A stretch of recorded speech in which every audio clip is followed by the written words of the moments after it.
Nawawala ang isang Chinese national na kabilang umano sa mga nagpapatakbo sa ni-raid na Pogo sa Pasay kamakailan. Kahit ang abogado ng dayuhan hindi alam kung nasaan ang kanyang kliyente. Saksi, si Salima Refran. Hindi natuloy ang dapat sanay arraignment ng 29 na foreign national sa nagpapatakbo umano ng ni-raid na Pogo sa Pasay kamakailan. Bukod sa ni-reschedule ng hukom, nawawala pala ang isa sa mga Chinese nationals. I just found out 30 minutes ago. Pinapahanap ko. Manhunt, tsaka show cause, kung sino responsible, identity. Basta lahat ng kinakailangan information kukunin natin.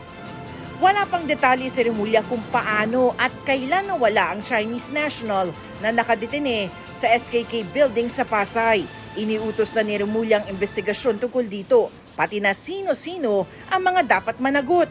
Maski ang abogado ng nawawalang Chinese, hinahanap ang kanyang kliyente. 10 for me, wala na sa custody nila yung isa, where in fact, supposed to be dapat nakadetain pa. Ano ibig sabihin nun, ma'am? I don't know, maybe he's gone. Oh, I just can't confirm whether he's escaped or not. Bukod sa paglabag sa securities code, nakaharap rin ang nawawalang Chinese national sa reklamong cybercrime-related fraud. Kahapon, 85 Pinoy Pogo workers ang humarap sa panel of prosecutors para maghain ng kanilang mga kontrasalaysay sa reklamong paglabag sa anti-cybercrime law. Giit nila, legal raw ang alam nilang gawain ng kanilang pinagtatrabahuang kumpanya.